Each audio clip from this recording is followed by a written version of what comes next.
nous parler. Son sujet, c'est la nostalgie d'hier à aujourd'hui. Je souhaite commencer remercier Mme Francoeur pour m'inviter aujourd'hui, et Chantal Brisson également, je crois qu'elle n'est pas là en ce moment, mais remerciements quand même pour votre accueil. Ça fait plaisir d'être ici, vous êtes en grand nombre, donc je suis très content d'être là. C'est un privilège. Donc, pourquoi parler de ce sujet-là? Pourquoi aujourd'hui? Pourquoi ici? Deux raisons. La première, c'est tout l'aspect qui fait que la nostalgie est souvent associée à quelque chose qui est soit une maladie, une psychopathologie, en guillemets, ou un trouble mental, mais au contraire, au contraire des croyances, c'est un sentiment universel. Peu importe la race, peu importe l'âge, peu importe où vous êtes dans le monde, peu importe le genre, c'est un sentiment que tous les humains vont vivre à des degrés différents, selon les personnes, selon les époques. Donc, c'est quelque chose qui est normal, entre guillemets. Et c'est un des premiers points de pertinence d'en parler. Et le deuxième point, c'est que souvent, ce qu'on entend dans le langage populaire, c'est, premièrement, soit dans les médias ou les proches, c'est que il y a deux pôles. Le premier, qui est tout blanc, par exemple, la nostalgie. C'est soit tout blanc, tout idéal, on va dire c'est le bon vieux temps, c'était tellement mieux avant, aujourd'hui c'est plus comme avant, donc c'est complètement idéalisé d'un côté. Ou de l'autre extrême, de l'autre côté, on va entendre on n'avance pas, on est pris dans le passé, c'est plate, on n'avance pas, il faut éviter ça, c'est régressif. Donc, il y a deux versions complètement opposées lorsqu'on parle de la nostalgie, soit dans les médias ou les proches. Donc, un des points de pertinence aujourd'hui, c'est d'amener un peu de gris entre le blanc et le noir, puis d'essayer de nuancer là-dessus et d'approcher le sujet d'un point de vue nuancé et neutre. Et non de prendre parti d'un côté ou de l'autre. Et de parler de ça comme étant un sentiment humain que tout le monde ici peut être touché à un moment donné dans sa vie. Donc, ça, c'est les points de pertinence d'en parler. N'hésitez pas, vous pouvez me couper la parole comme vous voulez, de la manière que vous voulez. Vous pouvez pas obligé de lever la main. Moi, ça me dérange pas, même si on fait plaisir. Si ça peut devenir interactif. Le but, c'est qu'il ramasse des feuilles proches dans 2 minutes. Des feuilles? Des feuilles, ok, des feuilles d'arbre. Oui, avec une c'est le temps pour ça. Donc, n'hésitez pas à participer, ça va faire plaisir de pouvoir avoir soit des questions ou même des témoignages si vous voulez vous exprimer sur des choses que vous connaissez, des choses semblables de ce qui est dit, quoi que ce soit. C'est la place pour ça. C'est pas une conférence monologue. On va faire ça ensemble. Donc, puis on va s'apprendre des choses ensemble. Alors, commençons avec un premier point. Quoi de mieux que pour commencer à parler de ce sujet-là que de présenter une définition qu'on parte tous et toutes des mêmes bases.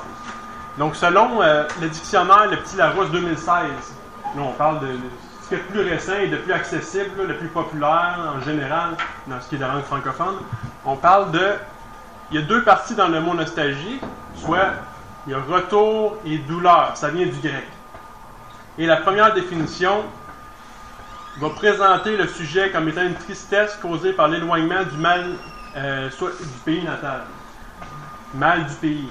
Ça, c'est la première définition, une des premières catégories possibles de nostalgie. Et on va voir la différence entre mal du pays et nostalgie dans quelques minutes. Je vais vous montrer c'est quoi la différence entre les deux. Il y a certaines distinctions à faire.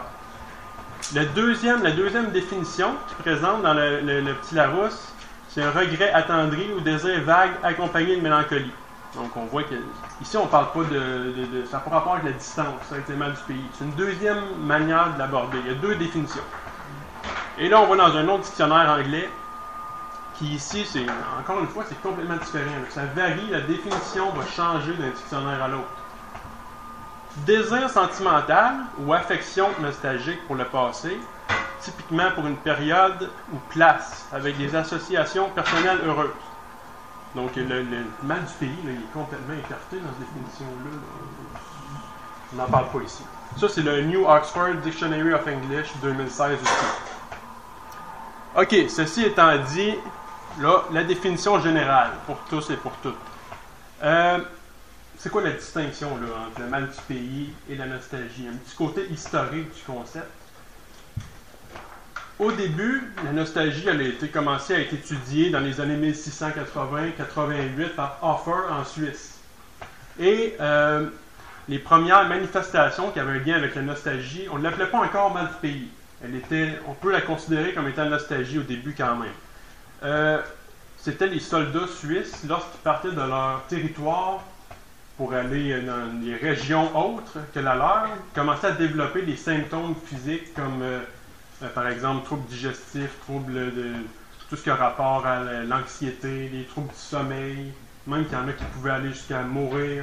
Donc, plusieurs causes liées à ces symptômes-là qui se développaient lorsqu'ils étaient éloignés de leur ville ou leur endroit natal. Donc là, ça a été les premières manifestations du phénomène et qui ont été surtout reliées à un aspect maladie, psychopathologie, c'est le mal du pays. Donc c'est le même que ça a été appelé. Homesickness, qu'on dit en anglais. Ça, c'est une première portion qui a été étudiée pendant des centaines d'années de ce concept-là. Vous allez voir que présentement, il y a des nouvelles études qui parlent d'une autre facette de la nostalgie qui est plus un aspect de ressources.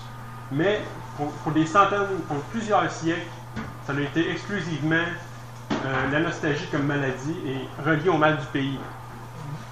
Donc ça, c'est le mal du pays. Donc, premier terme employé au début des premières études. Pour un lieu exclusivement. Ça existe encore, le mal du pays aujourd'hui. C'est la nostalgie liée à un éloignement.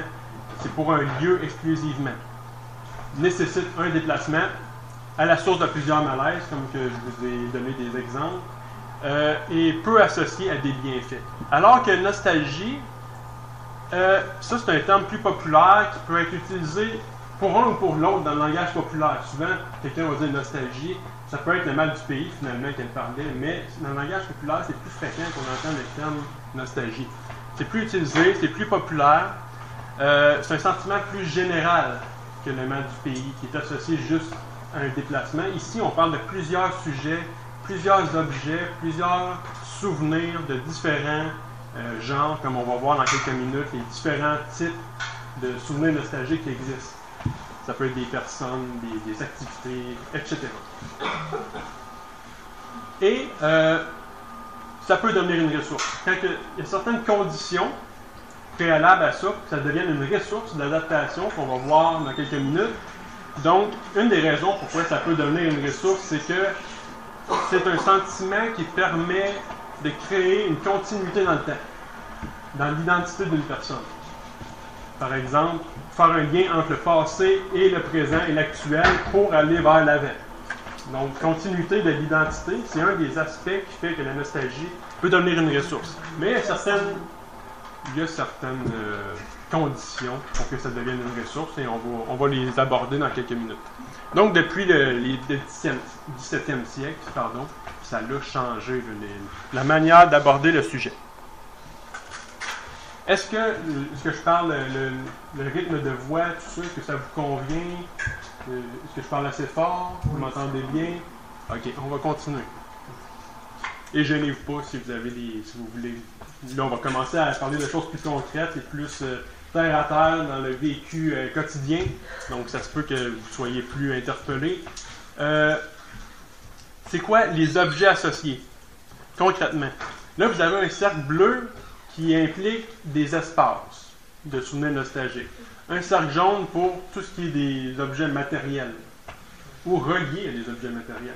Et un cercle rose-mauve pour des relations. Ça, c'est trois grandes familles de souvenirs qui sont, on peut les observer, c'est plus concret, c'est plus observable. Bon, j'utilise ce terme-là parce que c'est ce qui convient le mieux.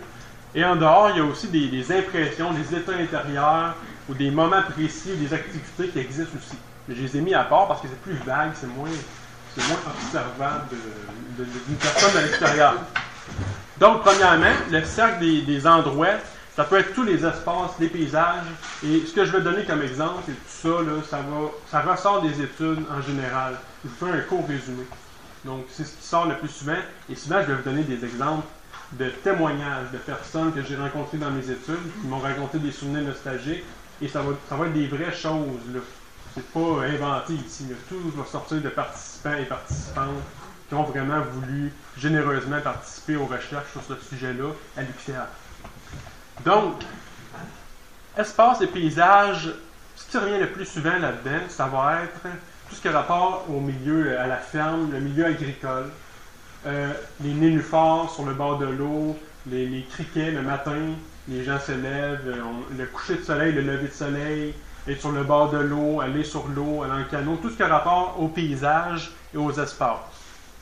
La maison, ensuite, qui est aussi un élément crucial pour plusieurs personnes, c'est autant la maison d'enfance que la maison dans un âge avancé, n'importe quelle maison. Ça peut être n'importe quelle maison. L'école, encore une fois, n'importe quelle. Ça peut être l'école au primaire, les souvenirs d'enfance, comme avancé aussi dans le temps. Les endroits divers, ici, ça implique tous les espaces qui ne sont pas écrits ici. Donc, ça peut être une maison d'un proche, une enfance, d'une personne de la parenté, un lieu, un voyage qu'une personne a fait. Ça peut être un parc d'attractions, n'importe quoi. Là. Tous les endroits qui ne sont pas nommés jusqu'à maintenant, ça implique tout ça. Et il y a les lieux religieux. Les lieux religieux qui est en classe à part. Certaines personnes vont ressentir moins de nostalgie pour les endroits en particulier, mais lorsque c'est le cas de parler de lieux religieux, ils ont plus de nostalgie pour ce lieu-là particulier. Donc, il y a sa classe à part. On le sépare. Même que dans les questionnaires sur le sujet qu'on a utilisé, il était à part. Ensuite, ça, c'est la première famille. Donc, les lieux. Le deuxième, les objets. Mobilier, là, ça implique tout. De tout, n'importe quoi. Là, chaise, horloge, tout ce qui est des modes, tout ce qui a changé au travers des époques. Vêtements et bijoux. Même ça, j'ai un exemple récent d'une jeune femme. Ça semble revenir à la mode, par exemple, la mode des vêtements de Marilyn Monroe. Les époques avaient des choses qui ont changé, que ça semble revenir avec le temps, même chez les jeunes. Pas seulement chez les gens qui ont connu ces époques-là, mais même ça revient chez des personnes qui n'ont pas nécessairement vécu ça, mais qui ont une nostalgie pour ça quand même. Jouets et technologie, ça peut aller autant des figurines que les jeux de société, ça peut être tout ce qui a des toutous, en guillemets. Technologie, les jeux vidéo, j'ai eu des confidences là-dessus de gens qui m'ont parlé que c'est les jeux vidéo, les premiers jeux vidéo, les années 70, 80. Ensuite, ça peut être la musique. Ça, on va y revenir un peu plus loin, mais la musique, le type de musique, c'est-à-dire le tourne-disque, les vieux tourne-disques, les jukebox, les anciennes télévisions, les premiers ordinateurs. Jouets et technologie, ça englobe tout ça.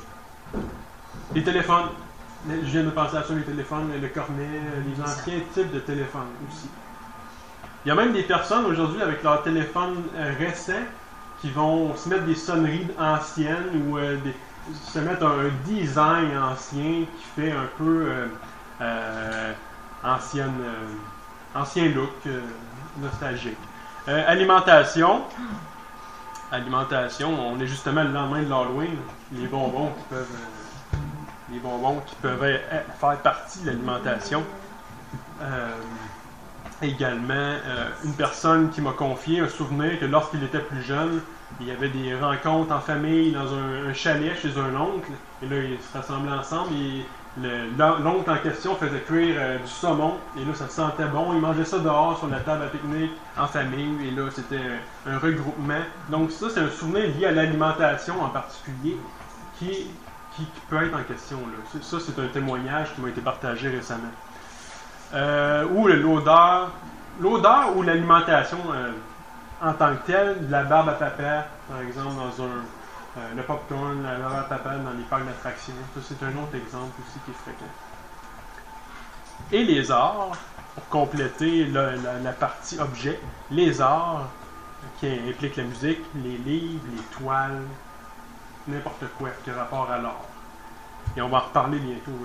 Quelques exemples sur le marketing et le cinéma et tout ça, là, comment ils utilisent la nostalgie. On va y revenir dans quelques minutes.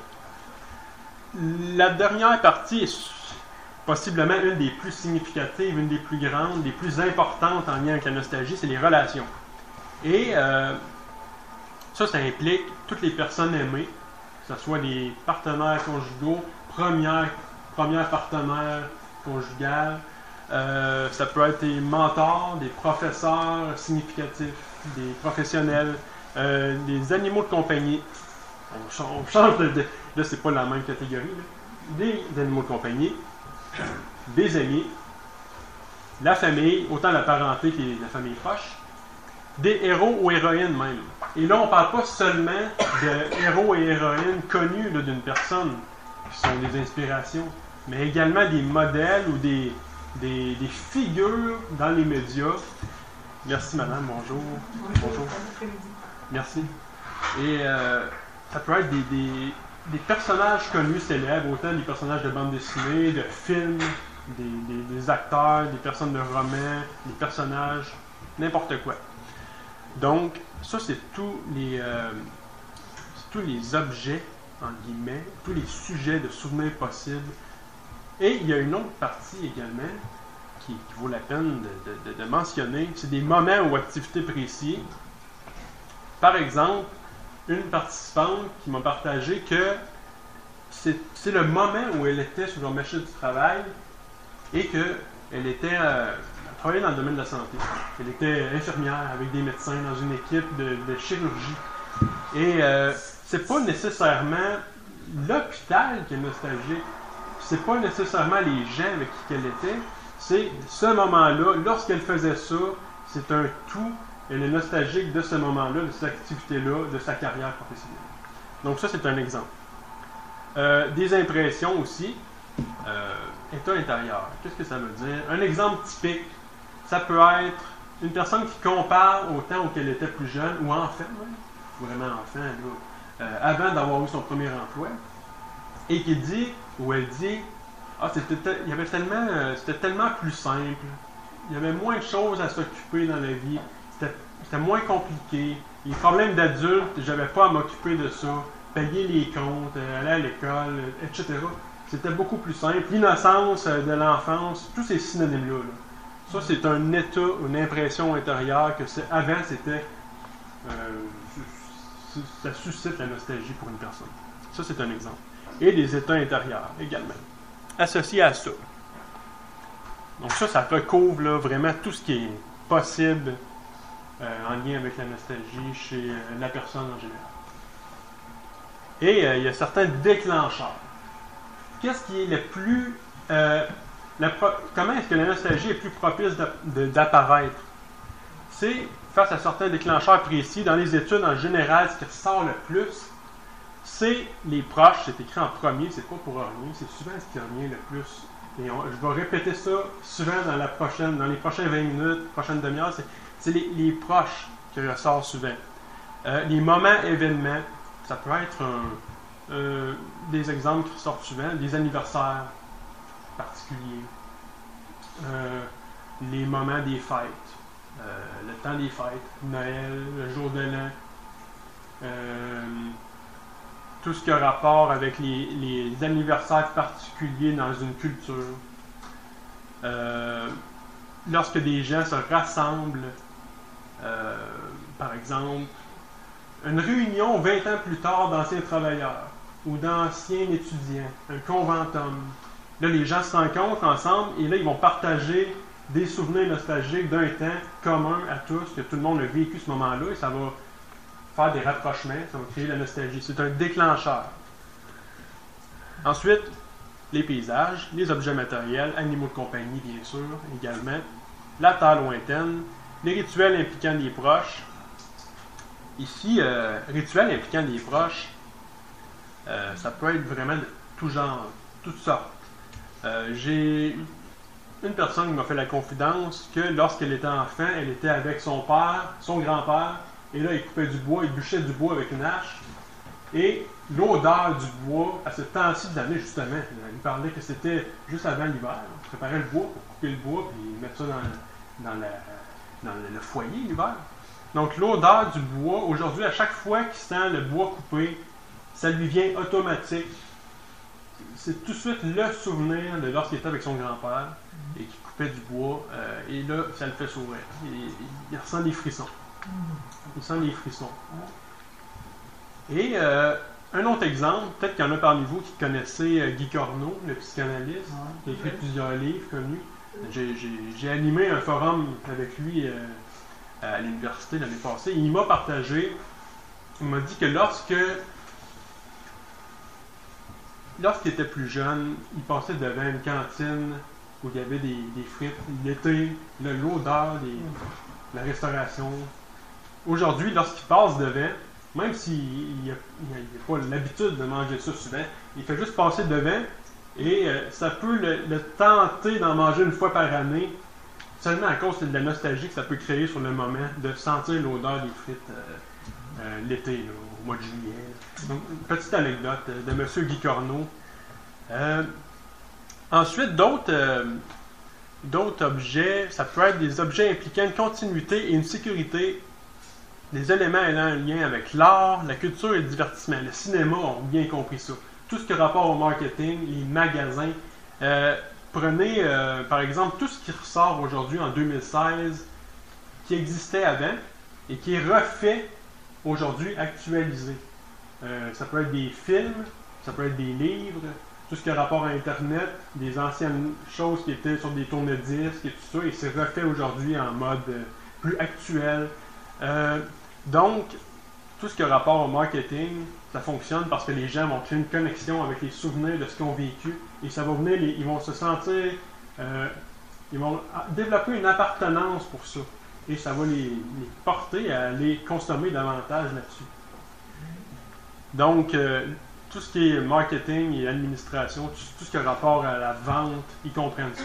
Pas pour rien, vous arrivez dans un magasin et dans certains cas, ils peuvent mettre quelque chose quand vous rentrez qui a une odeur particulière, du popcorn ou n'importe quoi, qui fait que lorsque vous rentrez, il y a une impression de familiarité, de chaleur, et là, ça vous porte à être curieux, et à être ouvert à aller acheter des choses qui sont proches de là, et ça fonctionne. Ça fonctionne selon les études, là. Les commerces, le marketing, ça fonctionne. Oui, madame? La preuve, on revient avec les anciens tourne-disques. C'est vrai. Le magasin aujourd'hui, il y a des iPods, tout ce que tu veux, là, qui est très plus facile, et ils commencent à ressortir des tourne-disques qui font jouer des 33 tours et des choses comme ça. Puis ça se vend. Oui. C'est un bon exemple, ça. C'est vraiment... même pour aller dans le même sens, même les artistes qui ont un lien avec ça, il y a des artistes qui vont refaire des musiques d'anciens artistes. Les anciennes chansons. Oui. Donc, ça va dans le même sens. Je les ai encore, mes 45 tours. Les 33 tours, c'est sacré. C'est sacré. C'est sacré, oh oui. J'ai encore ma table tournante. Plus moderne, là, mais oui. Je l'ai encore. Okay. Quoi de mieux que d'avoir des exemples? D'avoir vos exemples, c'est vraiment enrichissant. Ça vient compléter, mettre de la couleur sur ce que je suis en train de vous présenter. Également, tout ce qui a rapport autant au marketing que la vente, les grands magasins, la mode. Ça a été tout ça. Et les sources les plus fréquentes, encore une fois, c'est les proches, les événements marquants. C'est ce qui va déclencher le plus les moments nostalgiques. Un rassemblement dans le temps des fêtes, même si on est rendu en 2016, que les choses ont changé, peut-être que ça va développer des moments où il va y avoir des échanges, des sentiments, des émotions qui vont être associées à la nostalgie à cause de ce rassemblement-là qui implique des gens. Parce que les personnes étaient déjà... C'est quelque chose qui a été partagé collectivement également. Comme on va voir un peu plus loin, ça peut autant être individuel que collectif, la nostalgie. Et il y a 3 grandes caractéristiques qui ressortent de ce... Ça, c'est identitaire, social et complexe. Qu'est-ce que ça veut dire identitaire? Ça fait partie de l'histoire de vie de la personne, le souvenir nostalgique. Dans certains cas, comme on va voir dans 2 minutes, la personne n'est pas nécessairement impliquée dans le souvenir. Ça peut arriver, ça. Mais en général, lorsqu'on parle d'un récit nostalgique, d'une personne qui raconte quelque chose qui le rend nostalgique, souvent c'est identitaire. Donc ça parle de soi. Ça fait partie de son histoire de vie. Ensuite, c'est social. Il y a une étude qui démontre que lorsqu'on fait entendre une musique significative à quelqu'un, souvent, les émotions qui vont accompagner la nostalgie créée par la musique, ça va être des souvenirs associés à des personnes. C'est ça qui ressort le plus souvent. Par exemple, quoi de mieux que d'être concret,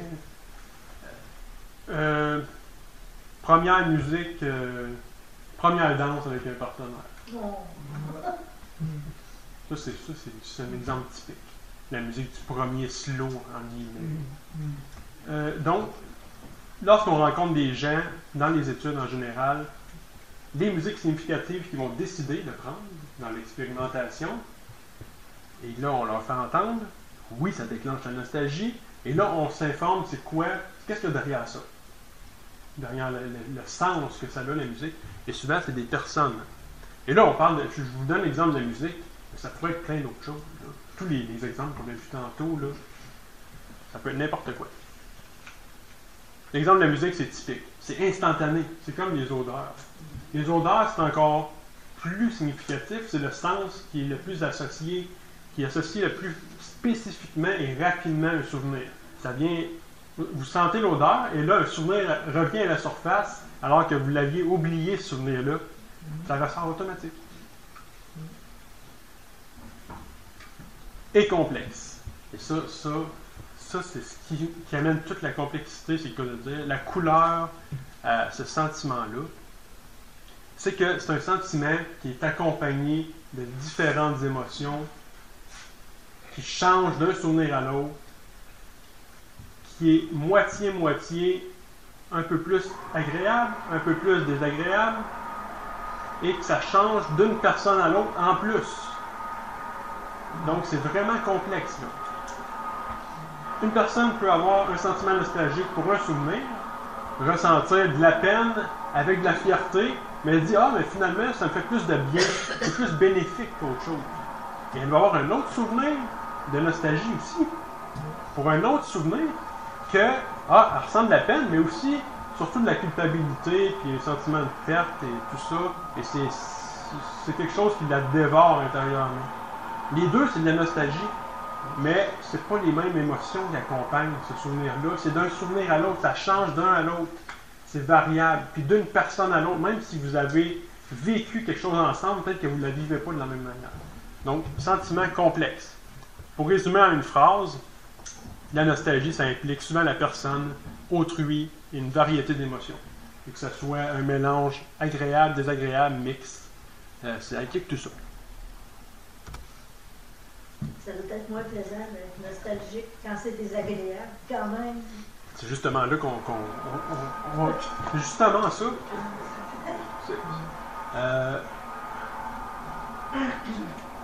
C'est un peu dans le...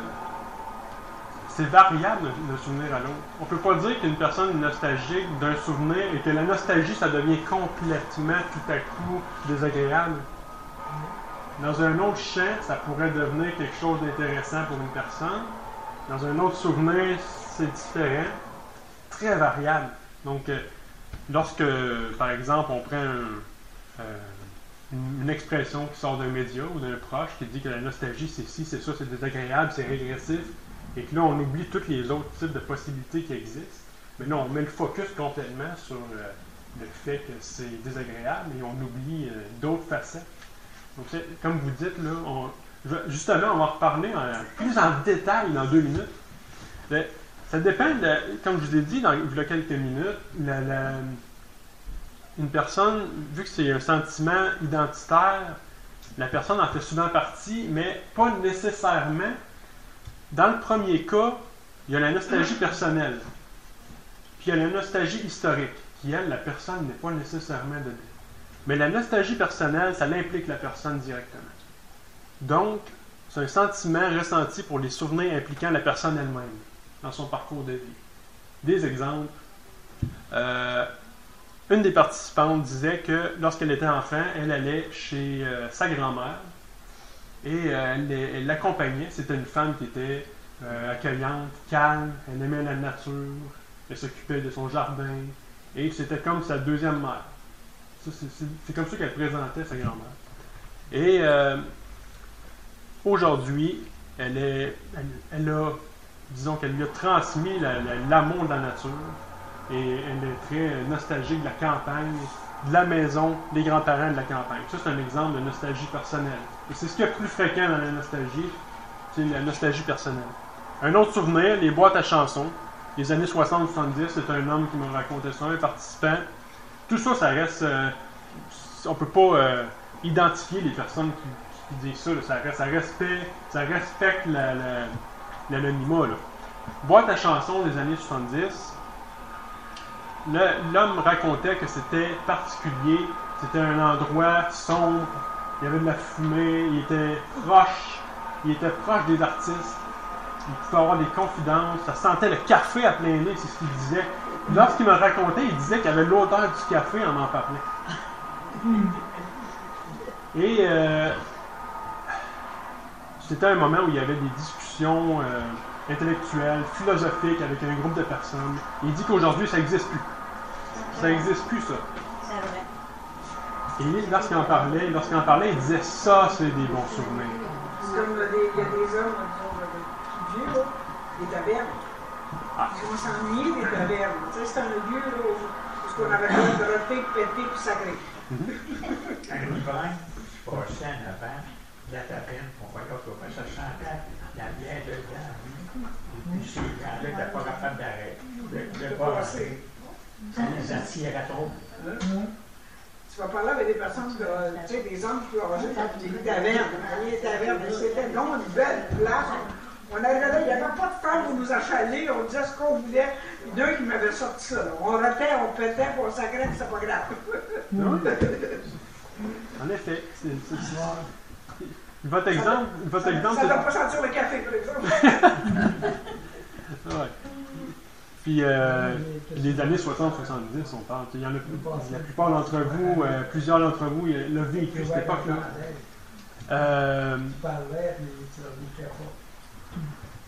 Qu'est-ce que vous étiez en train de dire? Peut-être que c'est intéressant d'ajouter à la discussion. Si vous parliez des tavernes? Oui.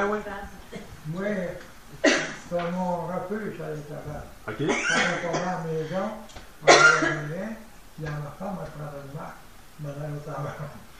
Et là, on va dire à maudit. Puis j'arrivais chez nous, on allait à la rue de la visite, puis tu vois, c'est pas rasant.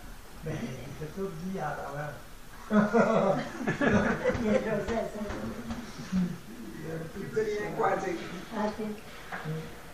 Et également, un autre exemple, des voyages.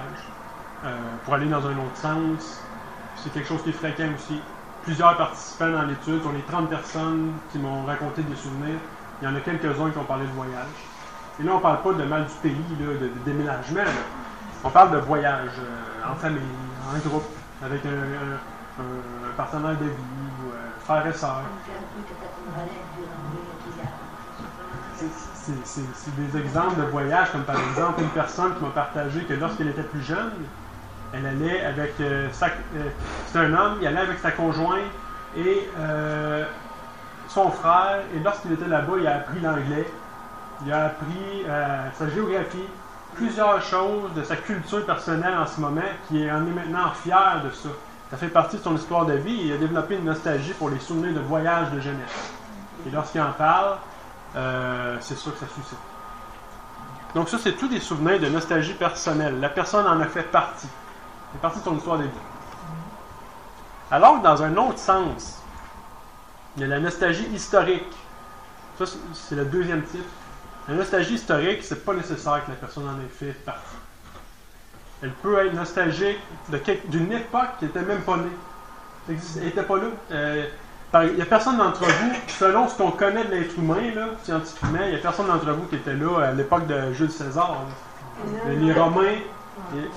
Mais quelqu'un peut lire un livre sur cette époque-là, ou écouter un documentaire là-dessus, ou quelque chose, et être nostalgique de cette époque-là, malgré tout, même si elle ne l'a pas vécu. Même chose pour le temps des philosophes, le siècle des Lumières, les années 50, il y en a plusieurs d'entre vous qui l'ont vécu, mais les plus jeunes qui n'ont pas vécu ça, et que là, ils sont nostalgiques des anciennes modes qui n'ont pas vécu, nécessairement.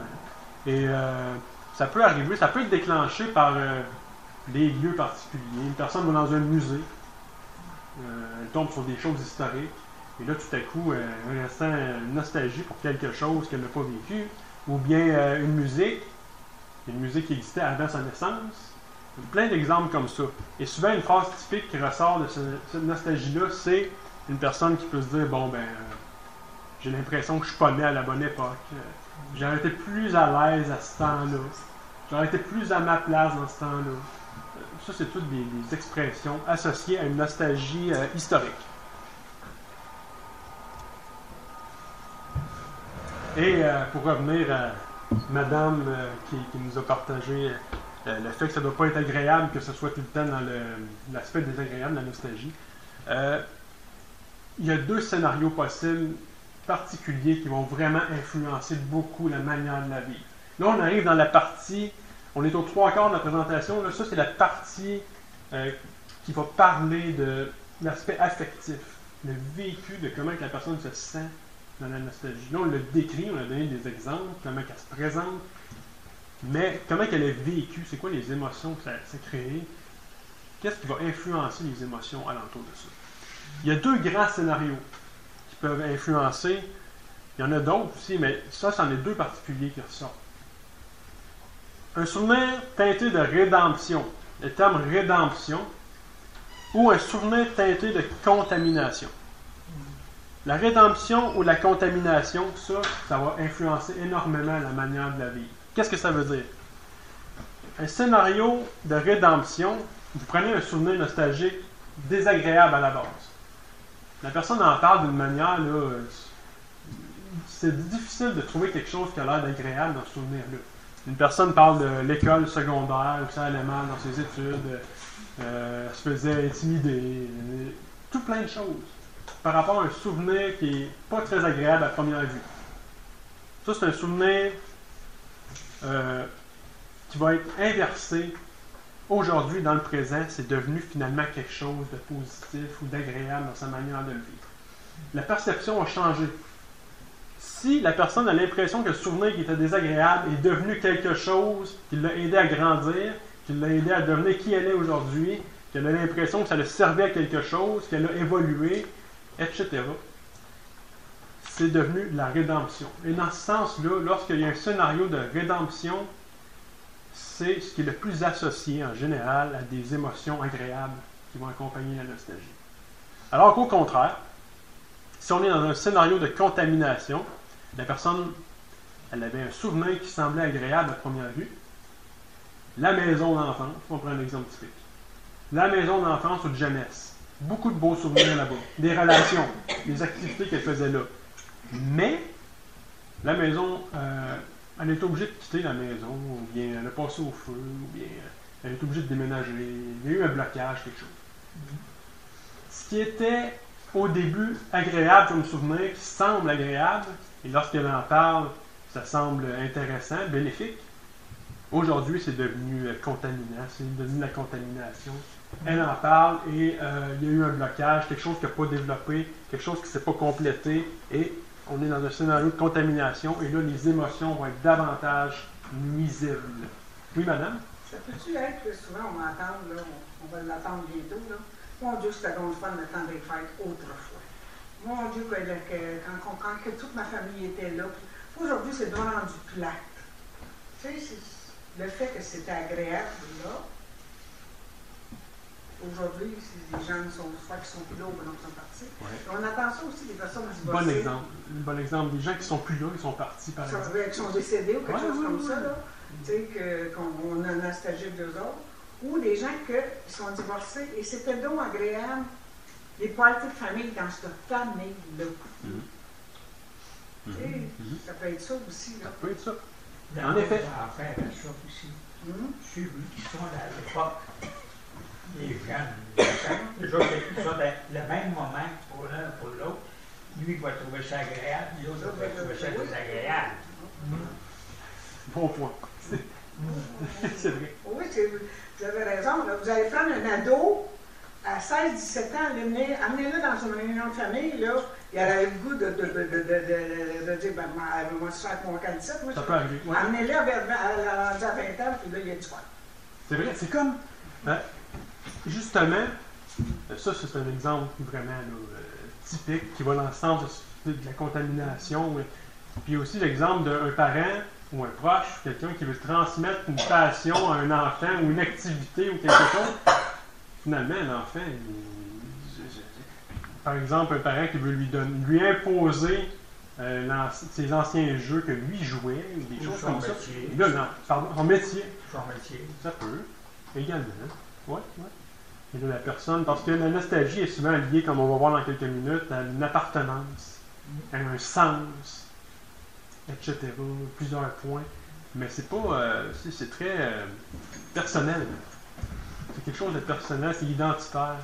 Même si ça peut être collectif dans certains cas. Mais bon, très bons exemples. Là, vous voyez, au début, ça semblait bénéfique. C'est un souvenir qui semble agréable à la base. Mais dans le présent, c'est devenu un peu contaminé. Là. C'est plus comme avant. Les gens sont plus là. Les personnes ont des émotions désagréables dans le présent. Oui. Ils s'en vont dans le pays chaud pendant le temps des fêtes maintenant. Ouais. Le premier temps que ça a commencé, c'est ça. Maintenant. C'est là qu'on voit que c'est pas dans tous les cas que la nostalgie fait que les gens vont se priver d'aller dans la nouveauté. Fausse croyance, des gens peuvent s'en aller, comme vous dites, dans les pays chauds, aller dans des nouvelles expériences quand même, malgré la nostalgie. Mais Noël, dans les pays chauds, c'est pas la même chose ici. Oui, c'est vrai. Ouais. Donc c'est vraiment du cas par cas. C'est Très changeant. Alors, les deux grands scénarios, rédemption, contamination, qui vont influencer beaucoup les émotions accompagnantes. Donc, en général, lorsque, dans le moment présent, des rêves nostalgiques, il y a davantage d'émotions agréables qui accompagnent les souvenirs lorsqu'ils sont en mode rédemption, plutôt qu'en mode contamination, où il y a davantage d'émotions désagréables. Mais, en ressortant les études, des personnes qui ont participé à l'étude sur la nostalgie, qui m'ont raconté des souvenirs de vie, les émotions agréables qui ressortent le plus souvent, qui sont les plus mentionnées dans le présent, lorsqu'ils les racontent, comment ils se sentent au moment où ils racontent leurs souvenirs, les émotions agréables les plus souvent nommées, c'est la valorisation, la paix, la gaieté, la gratification, la plénitude, du bonheur, du plaisir, la fierté, la joie, la sérénité, le réconfort. Le réconfort, c'est ce qui est quasiment le plus fréquent. Et plusieurs auteurs vont décrire la nostalgie comme étant symboliquement comme une mer ou un lieu réconfortant de l'enfance où la personne peut retourner en milieu sécurisant. Un endroit, une figure chaleureuse, la nostalgie, des souvenirs nostalgiques. Et même qu'il y a des études qui démontrent que la nostalgie peut aider le corps à se réchauffer physiquement face au froid ou à l'humidité. Physiquement, ça augmente la température corporelle du corps. Donc, le fait de dire qu'une personne ressent du réconfort ou quelque chose de chaleureux, ça va aussi avec ce qui est témoigné par le corps physique aussi également. Donc, et ça, ça ressort d'études vraiment avec les participants, c'est pas simplement théorique, c'est vraiment sur le terrain. Et l'autre partie de la nostalgie, parce que c'est une émotion qui a un mix, comme on l'a vu tantôt, d'agréable, désagréable, et on dit aigre-doux en anglais. Une émotion bittersweet, aigre-doux.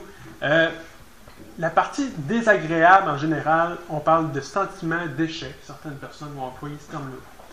Mélancolie, de l'ennui, du regret, de la nervosité, de l'impuissance, de la culpabilité. Et la tristesse et la peine, ça, c'est ce qui est le plus fréquent.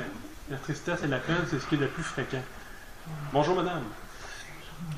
Donc, ça, c'est la partie plus nuisible, désagréable de ce que les gens vivent avec la nostalgie.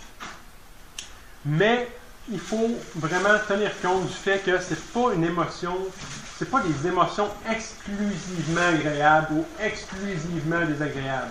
Ça va être un mélange, et ça, c'est un des éléments qui va distinguer d'un simple souvenir positif ordinaire d'hier soir ou d'un simple souvenir négatif de la semaine passée. Là. Ça, c'est une des caractéristiques qui va vraiment distinguer d'un simple souvenir. La nostalgie, elle est complexe, pour utiliser le terme qu'on a vu tantôt. Et toute la teneur de ces émotions-là va dépendre de nous. Bonjour madame. Bonne journée. Merci. Donc, ça dépend de l'impression de continuité de la personne. Comment est-ce que le souvenir, la personne a l'impression qu'elle a bouclé la boucle, comment ça s'est continué, est-ce qu'il y a eu un blocage quelque part, est-ce que, par exemple, ça lui permet, est-ce qu'elle a l'impression d'être connectée avec ce souvenir-là, avec qui elle est maintenant, aujourd'hui. Et est-ce qu'il y a un scénario de rédemption ou de contamination? Ça c'est les éléments qui vont vraiment faire varier les émotions qui accompagnent le sentiment nostalgique. Et ça, c'est tout récent, l'aspect de ressources par rapport à la nostalgie. Des centaines d'années qu'on a étudié l'aspect de maladie, de psychopathologie, de troubles mentaux associés au mal du pays et à la nostalgie. Depuis la fin du 20e siècle, début du 21e siècle, les études sont dans le sens de l'aspect de ressources de la nostalgie. Dans quel sens? C'est que puisqu'elle a les propriétés d'être un sentiment social, identitaire et complexe, ça peut être une source de sens à la vie. Ça, c'est un exemple. Sens à la vie, appartenance aussi. Et pas seulement individuellement. Oui, la personne peut développer une appartenance pour les lieux qu'elle a fréquentés, les personnes qu'elle a connues, les endroits, les personnes, les activités qu'elle a faites, mais ça peut aussi être collectif. En plus.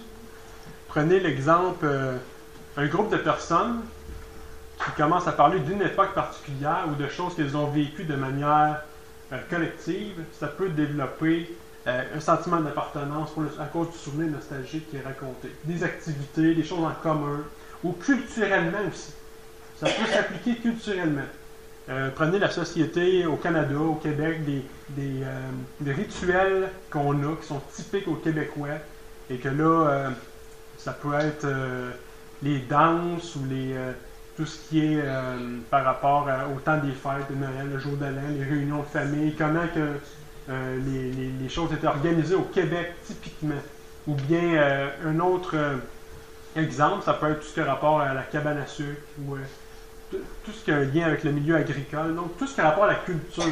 Ça aussi, ça peut être un des éléments qui a un lien avec l'appartenance qui peut développer avec la nostalgie sur un aspect collectif. Donc, autant individuellement que collectivement, ça peut être source de sens et d'appartenance. Donc, ça devient une ressource d'adaptation. Tout est là. Je n'étais pas aujourd'hui en me disant « Alors, tiens, là, de la conférence, que la nostalgie, c'est agréable, c'est idéal, il faut aller dans ce sens-là tout le temps. » C'est pas ça que ça veut dire. C'est une ressource d'adaptation, ça veut dire que dans des moments passagers de difficulté, où le soi, l'identité est menacée, que des difficultés passagères, ponctuelles, une personne peut se servir comme ressource de mécanisme d'adaptation d'un souvenir nostalgique dans le moment pour passer au travers des difficultés. Ça, c'est la différence avec le fait d'utiliser la nostalgie comme mode de vie. Ça c'est pas mieux. Trop, c'est comme pas assez. Toute bonne chose, c'est mieux. Bien dit. Juste le dosage. Même qu'au contraire, une personne prise dans la nostalgie, là c'est le cas de dire, prise dans la nostalgie trop, elle peut faire éloigner les gens autour d'elle. Les gens vont dire, elle est prise dans le passé, on n'avance pas, on dirait qu'il n'y a rien à faire, elle ne veut pas sortir, elle compare tout est négatif comparé à maintenant. On dirait qu'on... Es-tu plate un peu? Ça me fait penser à ma belle-mère. Je t'aime, Germaine. On faisait l'arbre de Noël, on avait du flan.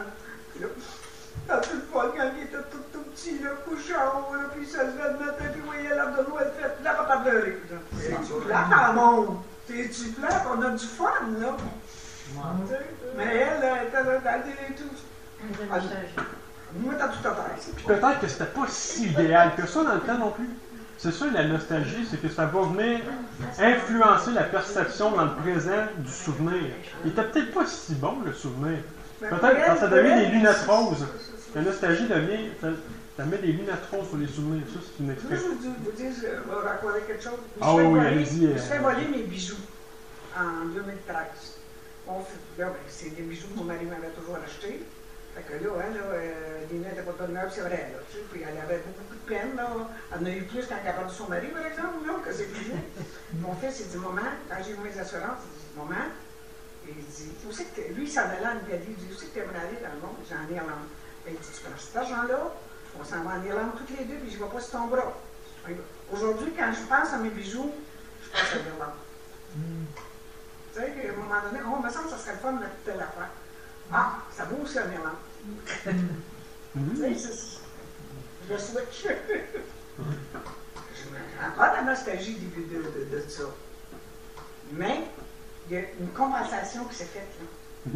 Il y a une chose, là, entre les deux, là. C'est un moment, c'est quelque chose qui peut être significatif ou permettre une continuité de manière ponctuelle, passagère, comme étant... c'est un peu... faut pas croire que la nostalgie va nécessairement augmenter le bien-être ou l'inverse, aller dans le sens inverse. C'est vraiment là, c'est d'un souvenir à l'autre, ça change.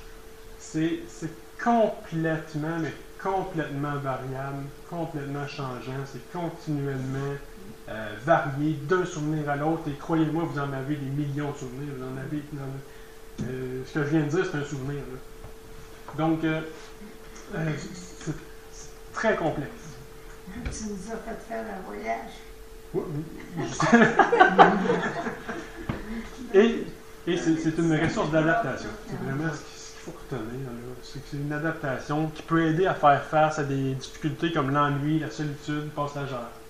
L'angoisse existentielle, une difficulté comme une maladie ou une mort proche qui s'en vient. C'est inévitable. Là. Peu importe ce qui se passe, la mort s'en vient. On va tous y passer, bien sûr. Ça fait partie de la vie. Mais il y a des moments plus difficiles que d'autres. Des personnes qui l'ont plus difficile que d'autres.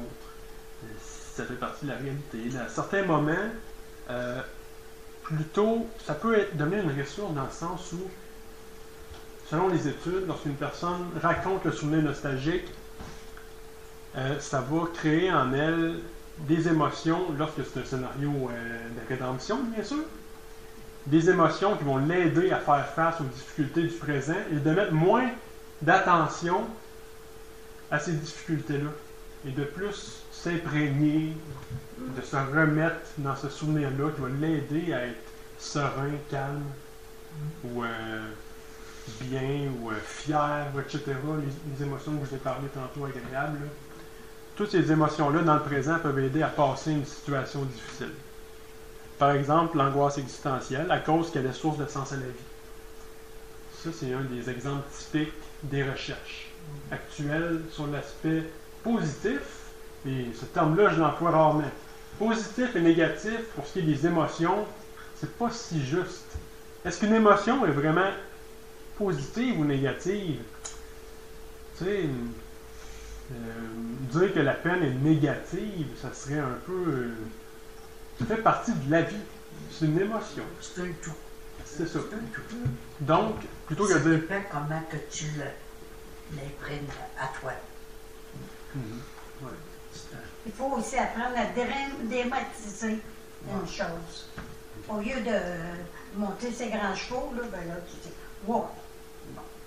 Mais c'est Moi, pas je tout vois le ça de monde- même. là. C'est pas tout le monde qui réagit de la même façon. Puis des fois aussi, ça fait du bien d'en parler. Moi, j'ai un ami là, qui avait été attaqué, là, puis elle m'en a parlé souvent. Je l'écoutais, je ne savais pas quoi dire. Mais à chaque fois, je me tapais ça, chaque fois qu'elle en parlait, ça, ben, elle avait de l'aide, là, mais ça lui faisait du bien. Parce que si tu gardes tout ça en dedans, là, ben, ça va être comme une bombe explosive. faut que tu demandes de l'aide si tu en as besoin. Moi, je crois que ça demande, mais il faut aussi arrêter de mettre ça pire que c'était. Il faut se dire, bon, il y avait ça, il y avait ça. Moi, je veux ça de même. Et vous donniez un exemple, justement, d'une difficulté qui demande une adaptation. Ouais. C'est un exemple. Ouais, c'est l'adaptation, c'est ça que je cherchais. Qu'est-ce qui peut faire monter plus de nostalgie, négative ou positive, qu'un album de photos? Moi, c'est vrai, ça. Tu vas arriver et tu vas commencer à regarder. Puis, oups, ça, là, ça te fait rire. Là, tu sais, cet événement-là, va faire. L'autre, elle vient. Oups, c'est après ça. Là, tu vas prendre l'album de photos de tes enfants quand ils étaient tout petits. Oh, qui était cute, hein? Il était dans il était tout beau, tout fin, tout snap, là, tu sais. T'as coup, tu le vois, de tout barbouillé, tout ça. Là, oh, ben là, tu sais, un album de photos, moi, je trouve que c'est qu'est-ce qui va faire monter le plus d'émotions. Autant sur un autre que sur deux. Et un des éléments, tantôt on a vu la liste des objets là, possibles. Là. L'album de photos, si vous mixez, vous voyez, il y avait des cercles de couleurs. Je ne l'ai pas dit tantôt, mais ça serait. Pour aller dans le même sens, je retiens ce que vous venez de dire. OK. Vous avez des cercles. Vous voyez, là, il y en a un bleu, un jaune, un rose. Oui. Mais il y a le vert aussi, là, au milieu, qui fait que c'est un mix de deux souvenirs ensemble. Ah, ouais. Ça peut être même trois. Ouais. Donc, un souvenir nostalgique, il peut y avoir plusieurs objets. Donc, si on va dans le sens de ce que vous dites, vous prenez de la musique, vous la mettez avec n'importe quelle musique du présent aujourd'hui qui n'a aucune signification avec le souvenir. Vous regardez les photos. Ça vient vous chercher un peu, comme vous dites. Bon, sans plus. Mais là, vous prenez l'album de photos, vous mettez la musique de ce temps-là, et vous êtes avec des personnes qui étaient là en plus à ce moment-là. Vous combinez, c'est exponentiel. Il y a des personnes qui ne sont même pas capables d'attendre la musique de Noël. Ça vient trop les chercher, ça vient trop. Puis il y en a d'autres, moi, je savais les sortir. Alors, on est fini. On est différents. On est différents. On est On ne différents. peut pas tout aimer toutes les mêmes choses puis Tout à coup, il y réagir. a t'adores la musique de Noël, puis tout à coup, il y a une chanson que celle-là, tu dis, ah non, celle-là, là, on ne pose pas dessus. Ça dépend également s'il y a un deuil associé. Qu'est-ce qui est arrivé? Ou que c'était. Moi, je suis toujours bien, il y a une chanson de Noël qui était la chanson préférée à mon mari, là. On ne pose pas dessus. Ça. Oui, On n'a pas le goût de pleurer, là. Puis On n'a pas le il goût. peut y avoir des deuils impliqués en même temps. Oui, il faut continuer la vie. Oui. Mais parfois, des deuils, il y a des choses qui font qu'il y a des deuils plus difficiles que d'autres. Souvent, le deuil et la nostalgie peuvent être confondus ensemble. Hein? Oui. La mort d'un proche, est-ce que c'est vraiment de la nostalgie ou c'est un deuil? Ouais. Les deuils qui peuvent être plus difficiles que d'autres. C'est très du cas par cas. Hein? Ah oui. C'est très nuancé. Il faut apporter beaucoup de À ce précision moment-là- à chaque cas. Oui. À ce moment-là, c'est négatif comme nostalgie. Est-ce qu'on peut appeler ça une nostalgie négative? Dans ces souvenirs-là qu'on voit, là, c'est négatif. Dans le sens désagréable, nuisible. Désagréable, mais comment c'est ça? Ça peut être le cas. Si on est dans le scénario contamination, l'être aimé qui semblait, il y a des beaux souvenirs à la base et tout ça, mais aujourd'hui, dans le présent, la personne est contaminée, il y a eu un blocage, il y a eu quelque chose qui fait qu'aujourd'hui, dans le présent, elle ressent les émotions désagréables, la tristesse, la peine et tout ça. C'est pour ça que le terme négatif, j'étais pas sûr si je voulais l'utiliser, mais ça peut être le terme négatif, si pour vous ça fait du sens, là, ça peut être ça aussi. Oui. Vu que c'est des moments tristes, Ouais. c'est sûr qu'on le vit, fait que c'est négatif. Pour moi, je pense que c'est négatif. Ouais. Ça ne nous aide pas à ce moment-là de s'imprégner de ces souvenirs-là. En effet. Et ça, c'est un souvenir en particulier. C'est ça? C'est vrai. Autant que ça peut être une ressource d'adaptation dans des moments, autant ça peut vous amener dans une détresse à un autre moment. Autant aussi que ça peut être arrivé à un moment donné dans ta vie. Mais je parle d'une chanson. Là. OK. Elle peut être arrivée, puis que plus tard, elle te dérange moins. Parce que tu t'es rendu de cheminer dans ce deuil-là, elle te dérange moins. Vous avez dit qu'elle avait mis l'acceptation. Ouais, ça va être l'acceptation. Elle va te Donc ça, c'est un élément crucial. Est-ce qu'il y a un deuil associé aussi, ou est-ce que c'est une nostalgie qui est plus vague? Est-ce qu'il y a des choses plus précises? Est-ce qu'il y a un moment particulier qui fait qu'il y a un deuil impliqué là-dedans aussi? Donc, c'est vraiment là... Si ta mère elle vient de décéder, puis c'est la chanson de Noël de ta mère, tu vas pleurer. 10 ans après, peut-être que tu vas être capable de... Tu vas l'écouter avec un petit point de sourire, quelque chose, un petit sourire. Ah, mon Dieu, ça sent un moment.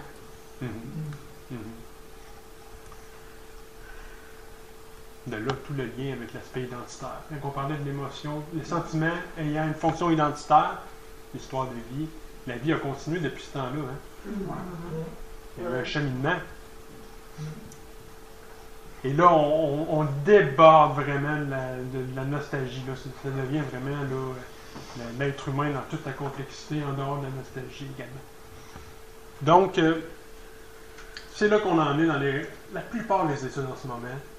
Ça se consacre à l'aspect adaptatif, les ressources en lien avec la nostalgie, parce que là, il y a eu des livres décrits sur l'aspect de maladie, plein de recherches pendant des centaines d'années, c'est très documenté, le mal du pays, etc. OK. Mais dans le présent, la psychologie positive, entre guillemets, qui est comment est-ce qu'on fait pour rester en santé et non seulement l'inverse de parler de la maladie. Eh bien, la psychologie positive en ce moment étudie aux États-Unis, particulièrement, là-dessus. Et ça vaut la peine d'en parler. Et donc, le mot de la fin, je souhaite vous remercier pour votre participation. C'est un privilège d'en parler avec vous. Et le fait aussi, c'est intéressant que vous partez que ça puisse avoir été un peu, que ça puisse vous rejoindre quelque part dans vos souvenirs, que vous puissiez y mettre du sens vous-même, et que lorsque vous allez en vivre vous-même dans votre vie, parce que selon les études, tout le monde en vit 2-3 fois par semaine. Ça, c'est ce qui ressort selon les études en général. Vous allez pouvoir faire des liens avec vous-même, avec votre histoire de vie, et que ça puisse vous aider à mieux vous comprendre, mieux vous connaître, et faire des distinctions, et voir qu'est-ce qui vous appartient, et le sens que ça vous amène, et vers l'avenir également. Parce que il ne faut pas oublier que la nostalgie, elle a la fonction de créer un pont entre le passé, le présent, et aider dans le présent à voir l'avenir. Donc c'est un pont entre les temps. C'est une des fonctions de la nostalgie. Alors, si vous pouvez partir là-dessus, je crois que c'est l'essentiel de la conférence. Merci beaucoup. Moi, je vais rester encore un peu. Donc, je m'en vais pas. Merci.